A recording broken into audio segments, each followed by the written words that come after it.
Coucou, une nouvelle vidéo. 4 ans plus tard, la meuf n'est pas du tout régulière, mais tranquille.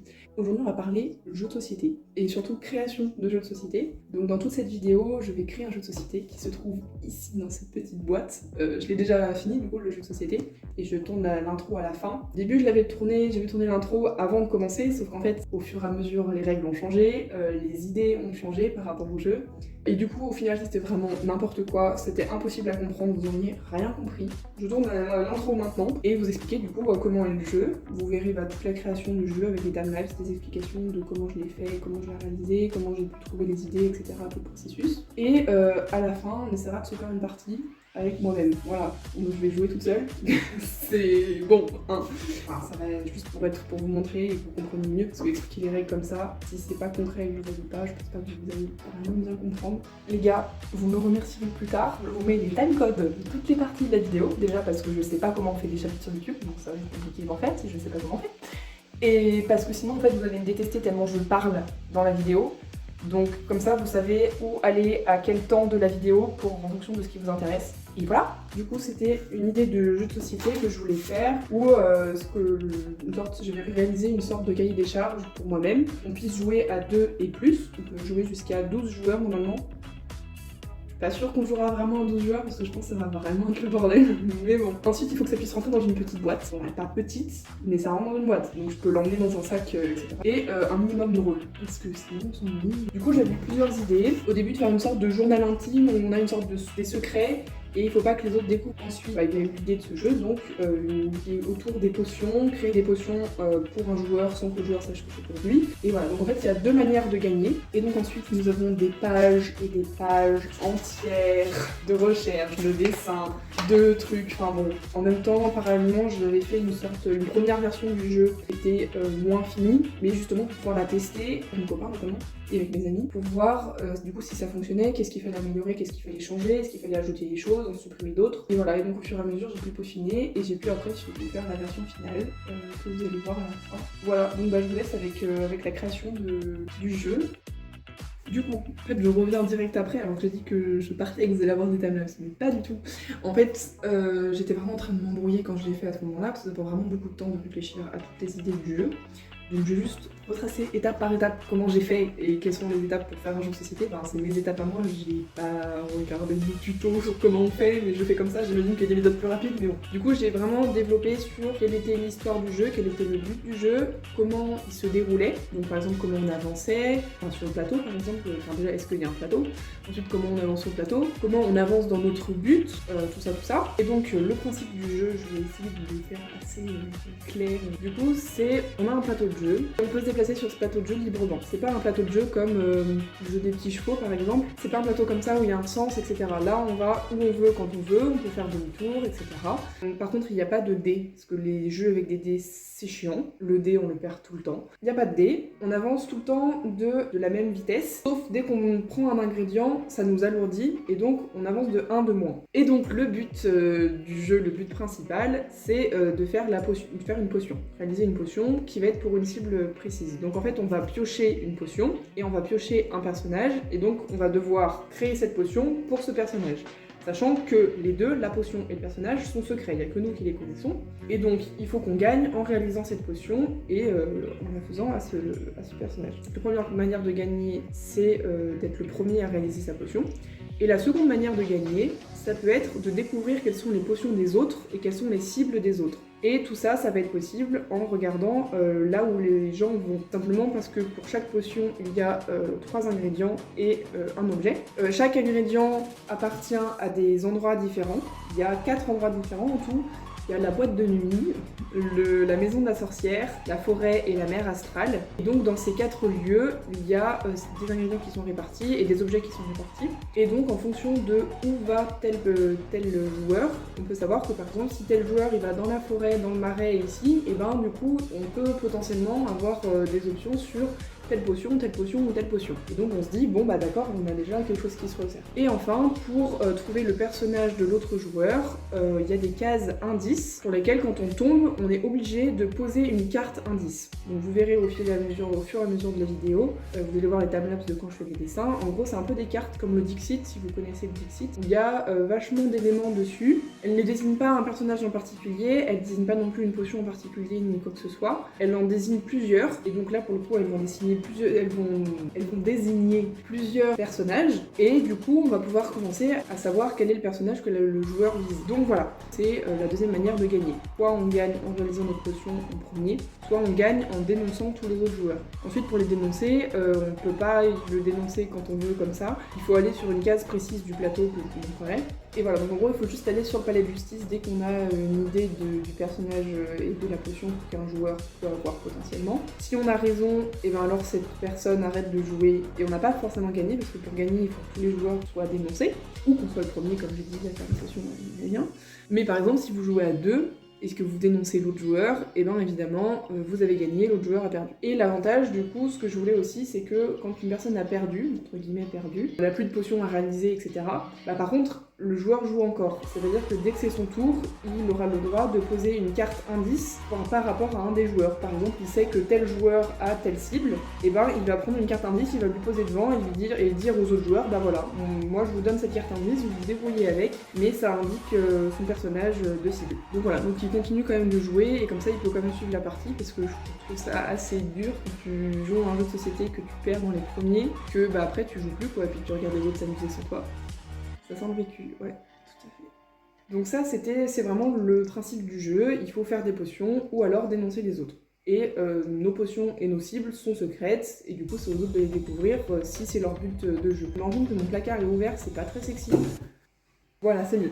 Donc ça, c'est les trucs principaux. Donc ensuite, au tout début de la création du jeu, donc c'est que j'ai listé tout ce qu'il y avait, donc les types de cartes, le plateau avec toutes les cases différentes, puisque du coup, quand on tombe sur une case, ça fait quelque chose, ou alors il y a aussi des cases qui font rien, bien sûr, mais il y a plusieurs types de cases, et donc il faut les déterminer, à quoi elles correspondent, est-ce qu'elles correspondent à piocher une carte, ce genre de choses, quelle carte. Donc ensuite, du coup, je me suis fixée sur des cartes chance, des cartes malchance, assez basiques, donc des cases chance, des cases malchance, des cases où il se passe rien, et des cases indices, du coup. Donc, quand on tombe dessus, on est obligé de poser une carte indice qui va pouvoir aider les autres joueurs à trouver quelle est notre cible. Sachant qu'après, du coup, il y a les ingrédients, donc quand on arrive dans un lieu, on peut prendre un ingrédient, et donc il fallait aussi faire des cartes ou des petits jetons ingrédients, où du coup, dessus, il y avait l'ingrédient, et on peut le garder avec nous, etc. Donc j'ai fait tout ça, j'ai déterminé tous les lieux, j'ai déterminé toutes les potions avec chaque ingrédient pour chaque potion. Au final, j'ai complètement modifié. Après, je me suis rendu compte du coup en jouant avec mon copain qu'en fait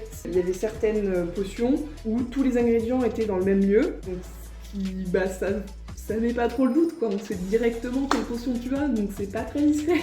Donc j'ai tout repensé, et comme ça sur chaque potion il faut aller dans 3 lieux différents minimum. Comme ça au moins c'est plus compliqué de trouver la potion, le jeu peut durer plus longtemps, ça peut être plus amusant. Mais après, peut-être qu'il faudra que je revoie, et ça se trouve, ce sera trop compliqué, et ce sera impossible de trouver la potion de la personne. Donc peut-être qu'il faudra encore remodifier des choses. Mais bon, c'est en forgeant qu'on devient forgeron. Ensuite, j'avais fait des petites cartes pour chaque personnage, donc toutes les cibles, sachant que chaque joueur joue un personnage. On est dans la peau d'un des personnages qui joue sur le plateau, et donc on peut aussi être la cible d'un des autres joueurs. Du coup, j'ai aussi créé des quartiers pour la ville, parce que du coup, il y a la mer astrale, la forêt, la ville, et la boîte de nuit, comme je vous en ai parlé. La boîte de nuit, elle se trouve dans la ville. Donc chaque personnage et chaque joueur démarre sur une case qui lui est attribuée dans la ville. Et sauf que du coup, j'ai créé 3 quartiers, où à l'intérieur, il y a 4 personnages par quartier. Et donc par quartier, il y a des sortes de... pas des factions, mais vous avez vu Divergente, c'est un peu pareil. Par exemple, le quartier au nord, c'est le quartier des intelligents, enfin genre en mode des ingénieurs et trucs comme ça. Le quartier du milieu, c'est les riches, mais qui sont un peu bêtes, on va dire ça comme ça. Et le quartier au sud, c'est surtout les badass et les gens un peu violents et tout ça. Ouais, c'est cliché, ouais. Tout à fait. Créer des petits croquis pour chaque personnage, par quartier du coup.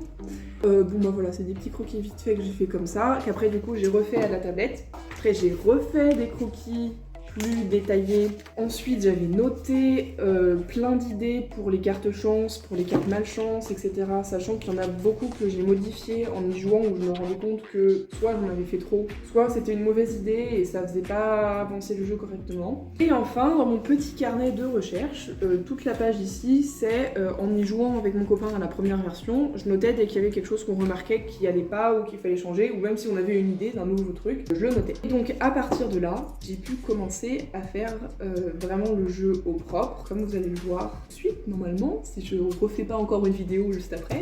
Donc là vous avez vraiment toutes les recherches, comment ça s'est passé, et ensuite la mise au propre, à la fin vous montrerez le résultat de ce petit. Du coup là on se retrouve avec le modelage du plateau, et donc avec, en fait j'ai pris donc la boîte, ensuite je l'ai un peu remplie avec de l'argile, c'est un argile là, puis j'ai acheté à la Action, hein, donc vraiment voilà basique. Et donc j'en ai recouvert un petit peu en dessous, ensuite j'ai mis de l'aluminium pour que ce soit plus léger, parce que c'était quand même assez lourd comme plateau. Que j'ai ensuite encore recouvert d'argile et que j'ai du coup modelé pour faire l'endroit avec les forêts, etc. comme vous le voyez actuellement. Enfin vraiment pour tout modeler, même pour modeler les petites tours que vous allez voir à la fin sur le plateau. Pour la ville, j'ai fait des sortes de petites tours. Et donc j'ai vraiment tout modelé avec, c'est assez simple en plus parce que c'est vraiment une argile qui s'active à l'eau. Donc même si j'utilise la moitié du paquet, je peux garder l'autre moitié et j'ai juste à rajouter de l'eau et elle est utilisable quoi. Donc c'est vraiment assez simple. Ensuite du coup j'ai retracé avec un critérium le parcours que ça va faire, sans tracer encore les ronds des cases. Et après, une fois que mon parcours était terminé, là j'ai pris, comme vous le voyez, un crayon pour vraiment faire des traces pour les cases. Et du coup, que ce soit vraiment placé au bon endroit par rapport au parcours que je voulais. Autre petite canicule et on est prêt à peindre.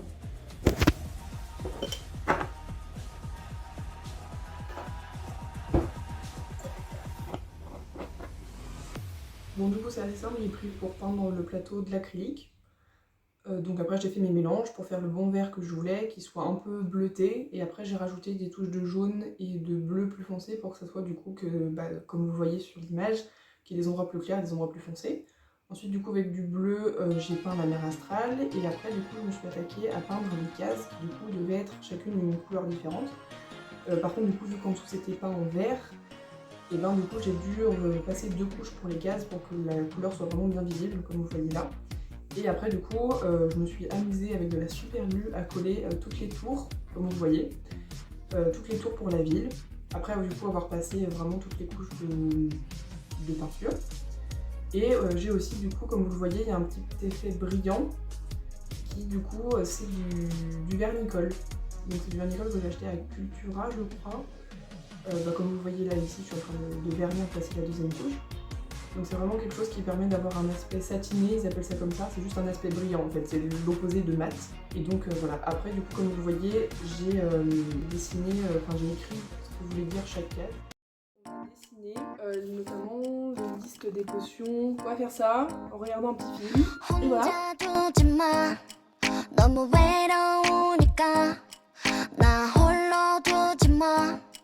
증세 심각하니까 나도 알아 내가 좀 이기적인 거란 걸 오늘은 그냥 날 네가 토닥토닥해줬으면 해 내가 나쁜 년 내겐 승질머리고 약한 년 더럽게도 빡세지 내겐 넌 더 이상 빠지지 말라고 필요할 때 연락할게 놀러 오라고 나랑 꼼냥꼼냥 놀아줘라 심심하다고 막대 사탕 하나 두고 나눠 먹자 기분 좀 대굴대굴 굴러보자고 오늘은 그냥 날 네가 토닥토닥 해줬으면 Picasso and pattern under Olivier Picasso and pattern. Une fois que tout était dessiné et écrit, j'avais bien refait toutes les cartes propres, je les ai donc imprimées, donc les cartes chance, je les ai imprimées sur du papier jaune et les cartes malchance sur du papier rose, ce qui fait que du coup ça me coûtait beaucoup moins d'encre parce que j'ai imprimé en noir et blanc.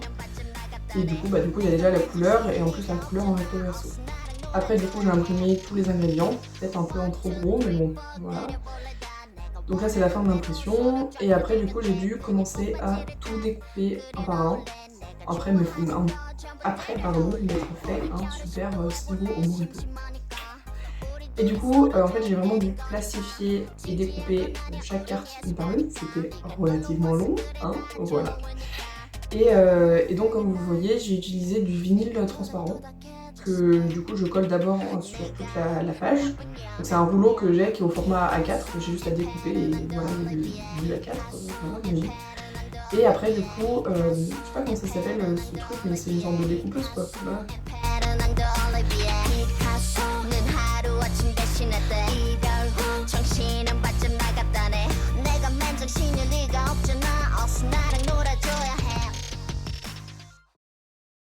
Maintenant je vais vous montrer le résultat du jeu de société et après on va se faire une partie. On a une feuille avec les... Ensuite, on a les cartes donc des personnages, du coup on a vraiment tous les personnages avec toutes leurs descriptions. Ensuite, on a du coup les cartes indices. Donc on en a relativement beaucoup. Ensuite, du coup, nous avons toutes les cartes rose-violette qui sont les cartes malchance. Ensuite, on a toutes les cartes jaunes qui sont donc les cartes chance. Et après, on a ces cartes jaunes qui ont du masking tape un petit peu doré. C'est toutes les mêmes cartes. En posant cette carte, quand vous le souhaitez, vous pourrez cacher un ingrédient à tout le monde. Et en gros, c'est une carte qu'on a tous de base dans notre jeu. On a tous la capacité de, au moins une fois dans la partie, de cacher nos ingrédients aux autres. Enfin, un ingrédient aux autres. Du coup, c'est aussi les cartes chance, mais du coup qui sont particulières. Il y en a 12, vu que du coup on peut jouer à 12. Ensuite, on a toutes les cartes pour les potions, et du coup on va les piocher à chaque fois pour savoir quelle potion on doit réaliser. Ensuite, on a tous les jetons pour les ingrédients, et ensuite le fameux plateau. Et surtout, il y a du coup un trou, une sorte de grotte sous le plateau, ce qui fait que du coup il est moins lourd, enfin il reste quand même lourd. Il permet du coup d'avoir une sorte de rangement en plus pour mettre tous les jetons. Enfin, les jetons, les pions. Du coup, c'est juste de la pâte Fimo que j'ai fait des sortes de petits boudins que j'ai retaillés pour créer une sorte de forme, un peu comme une pierre précieuse ou je sais pas. C'est tous les éléments du jeu, sachant que tout est plastifié sauf les cartes personnages et les cartes indices. Maintenant, on va se faire une partie avec moi-même. Ça va pas, je sais pas si ça va vraiment être fou. Du coup, on va prendre 2 jetons. Il faut qu'on choisisse nos personnages. Moi, je vous avoue que j'ai un petit faible pour 2 meufs qui sont plutôt badass et donc qui vont être pour chaque joueur. Et oui, du coup, j'ai oublié de vous montrer, il y a ces cartes où c'est juste les images des personnages qui sont juste imprimées en noir et blanc. Du coup, bah, chaque joueur va piocher un personnage. L'espionne, elle a comme cible la geek et la ninja a comme cible la voyante. Du coup, on peut reprendre les cartes qui correspondent à nos cibles. Donc, sa cible, c'est la geek et sa cible, c'est la voyante. À chaque fois, il y a une description. Ça donne des instructions sur les caractéristiques de chaque truc et c'est surtout les dessins qui sont importants. Du coup, sur chaque carte, il y a marqué l'origine dans la ville de chaque personnage. Les deux, elles viennent du quartier sud, donc qui est le quartier qui est ici. Et du coup, à chaque fois, il y a une couleur qui correspond sur la carte qui est assez visible. Donc la ninja, c'est la couleur jaune et l'espionne, c'est la couleur noire. Du coup, on avance de 5. Sauf que du coup, pour avancer, il faut déjà avoir une destination. Et donc la destination, elle va être déterminée par les potions qu'on va piocher. Ici, la potion qui est ici et ici, la potion de limace. Donc c'est la potion de limace que je dois réaliser pour la voyante. Si je commence par jouer la ninja, donc elle avance de 5 et la potion de limace, donc elle doit récupérer de la bave, une pierre de lune, un rat mort et un chaudron. Sachant que la bave, elle se trouve en boîte de nuit ici, la pierre de lune dans la mer astrale, le rat mort dans la forêt et le chaudron et la sorcière. Donc au final, je dois aller dans les 4 lieux différents. Et pour l'espionne, elle va récupérer des choses à boîte de nuit, elle va cocher la sorcière, la pierre de lune, la mer astrale et l'équipe. En avançant, la ninja qui avance du coup de 5, donc elle va par exemple d'abord se diriger vers la boîte de nuit qui est juste à côté. Donc 1, 2, 3, 4, 5. Elle atterrit sur une case où il se passe rien. Ensuite, du coup, c'est au tour de l'espionne qui pareil avance de 5 tant qu'elle n'a pas pioché d'objet. Et donc elle va pareil aller récupérer des cheveux à la boîte de nuit. Donc elles vont toutes les deux aller à la boîte de nuit par exemple. Après on va bien sûr où on veut, comme j'ai dit c'est un plateau où on peut vraiment se déplacer où on veut, c'est peu importe. Elle tombe sur une case bleue. Du coup ici j'ai marqué case bleue indice. La personne qui joue l'espionne doit piocher 5 cartes indices et elle doit en déterminer une qui indique sa cible. Donc du coup c'est la geek, donc on a dit des chiffres en arrière-plan, du vert, du noir. Là pourquoi pas. Du coup elle va plutôt choisir cette carte. Elle la pose devant son jeu. Du coup ça peut indiquer qui est sa cible. Ensuite du coup c'est au tour de la ninja qui avance toujours de 5. Elle arrive à la boîte de nuit. Donc on rappelle du coup que chaque joueur a une carte qui lui permet de cacher un ingrédient. On dit que je décide de pas utiliser cette carte, ce qui fait que du coup je ne peux pas cacher mon ingrédient. Donc je la bave, je le montre montre à toute la table et à tous les joueurs. Et ensuite, par contre, j'ai le droit de la mettre face cachée. Et c'est aux autres de retenir quel est mon ingrédient. Ensuite, du coup, c'est au tour de l'espionne. Du coup, elle s'arrête en cours de route pour aller à la boîte de nuit, récupérer des cheveux. Sauf que elle veut pas que les autres joueurs sachent qu'elle a récupéré des cheveux. Donc, elle utilise sa carte pour cacher son ingrédient. Puis elle va prendre des cheveux, sauf qu'elle va pas les montrer à tous les joueurs. Elle va le garder pour elle, face cachée, et personne ne saura. Sauf si, par exemple, les autres joueurs utilisent une carte chance qui va leur permettre de lui demander de montrer sa carte. Ensuite, du coup, on retourne à la ninja, qui du coup a pris un ingrédient en plus. Quand on prend un ingrédient en plus, on s'alourdit de 1, donc elle avance maintenant de 4. Ensuite, c'est à son tour, elle tombe sur une case jaune, donc une case chance. Pour les cases chance, elle va donc piocher une carte chance, lui dit si tu le souhaites, tu peux changer de potion et en piocher une nouvelle. Donc elle peut décider, si elle veut, d'enlever sa potion de calvitie et de reprendre une potion dans la pioche des cartes avec potion. Là, on va décider qu'elle garde sa potion. C'est au tour de l'espionne, elle retombe encore sur une carte chance. Tu gagnes une plume de corbeau que tu dois montrer aux autres. Elle va prendre une plume de corbeau pour embrouiller les autres joueurs et leur faire croire qu'elle a une potion ou elle a besoin d'une plume de corbeau, ce qui n'est pas le cas. Du coup, elle doit la montrer aux autres comme la carte l'a dit, et ensuite elle peut la reposer face cachée. On va un peu écourter la partie pour que ça soit plus compréhensible et moins chiant. Donc imaginons que, par exemple, donc la ninja ait réalisé quasiment toute sa potion. Donc pour l'instant, elle a de la bave, un chaudron et un rat, par exemple. Donc il lui manque plus que la pierre de lune, et donc on va dire qu'elle est à peu près ici dans le plateau, et donc elle est à deux doigts d'arriver à la mer astrale et de réaliser sa potion. Sauf qu'une fois qu'elle a réalisé sa potion, il faut qu'elle aille sur la case de sa cible, qui donc est la voyante. La voyante qui se situe dans le quartier, donc on le voit ici dans le centre-ville, ici, sachant que sa couleur c'est le violet, donc la case de la voyante est ici. Une fois donc que la ninja aura récupéré tous ses ingrédients et qu'elle aura réalisé sa potion, il faudra qu'elle retourne à la case de la voyante, sachant que du coup elle avancera plus que de 1, vu qu'elle aura tous ses ingrédients. Sauf que du coup, les autres joueurs, donc l'espionne, on va dire qu'elle est toujours à 2 ingrédients, et que elle est plutôt loin de réaliser sa potion. Elle va, par un éclair de lucidité, voir que sur les deux, il y a du violet. On va dire qu'au cours de la partie, la ninja sera retombée sur une case bleue, l'obligeant de poser une carte indice. Et donc, elle aura posé 7 cartes indices, avec toutes ces cartes violettes et la carte avec une boule de cristal, c'est très clairement la voyante. Donc, Pionne aura trouvé que c'est la voyante, il ne lui manquera plus que trouver quelle est sa potion. Et sauf que du coup, en ayant retenu les ingrédients que la ninja sera allée chercher au cours de la partie, elle aura pu faire des suppositions. Donc elle a la potion de limace, qui est ici. Sachant qu'elle avait caché son ingrédient de chaudron. Donc on ne sait pas qu'elle a le chaudron.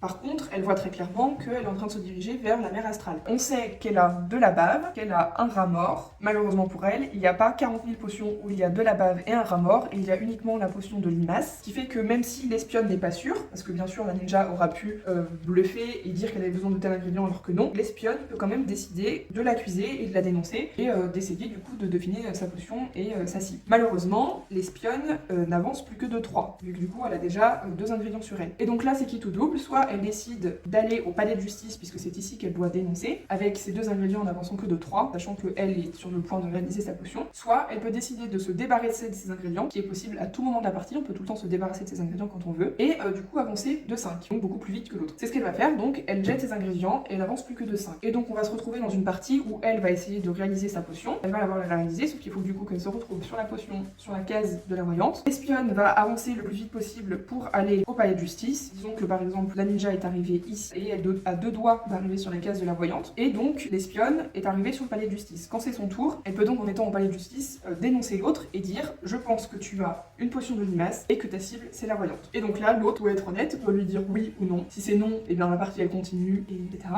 Si c'est oui, et bien à ce moment-là, du coup la ninja a perdu et l'espionne a gagné. Et voilà, la partie est terminée. Donc ça c'était du coup un jeu à 2 joueurs. Donc du coup on peut jouer jusqu'à 12, même si je suis pas sûre que ça se passe vraiment jusqu'à 12. Mais voilà, en tout cas ça c'était le jeu, j'ai essayé de faire au plus clair possible, j'espère que vous avez compris en tout cas le principe. Donc voilà, j'espère que mon jeu vous a plu, que la vidéo vous a plu, que vous avez pu bien comprendre tout mon processus pour réaliser le jeu, que c'était pas trop long, parce que même pendant le montage, du coup j'ai déjà réalisé une partie de montage, ça reste très long, même en accélérant au maximum une vidéo. Et à la fois, je sais que les timelapses c'est satisfaisant, donc j'ai quand même envie de les laisser. Donc je les raccourcis un peu, mais j'en laisse une partie. Enfin voilà. Donc j'espère vraiment que ça vous aura pas plu, que ça aura pas été trop long, que ça aura été intéressant. Parce que c'est vraiment une de mes passions qui prend pas beaucoup de temps dans ma vie finalement, j'y consacre pas beaucoup de temps. Mais quand je m'y mets vraiment et j'essaie à chaque fois de faire quelque chose de beau. Donc cette petite merveille que vraiment j'aime trop et j'ai trop hâte d'y jouer avec des amis et tout ça. J'ai envie de le tester. Par contre j'ai peur qu'il fonctionne pas. J'ai peur que si on joue à beaucoup, bah, ça marche pas et que ça soit juste trop long, par exemple, ce genre de choses. Ça se passe bien, mais qu'il y aura certains trucs qui vont capoter, il va falloir que je refasse des choses. Et ça m'a déjà pris 4 ou 5 mois à le faire pour en arriver à ce stade. Et je vous avoue que je commence à en avoir marre et j'ai juste envie de pouvoir y jouer sans avoir besoin tout le temps de remodifier et refaire des choses. Mais voilà, donc on va prier pour que ça se passe bien. Et voilà, à une prochaine vidéo. La prochaine vidéo, j'essaierai que ça soit un peu plus simple pour moi à tourner. Ce sera peut-être, je sais pas, un vlog de dessin. Je sais pas, j'essaie de trouver des idées de vidéos. Si vous avez des idées de trucs que je peux faire, bah dites-moi. Du coup, voilà, c'était mon jeu de société. On essaiera la prochaine fois de faire plutôt un truc de dessin assez simple. Et bonne journée, prenez soin de vous, et à plus tard, et j'espère pas dans 4 mois.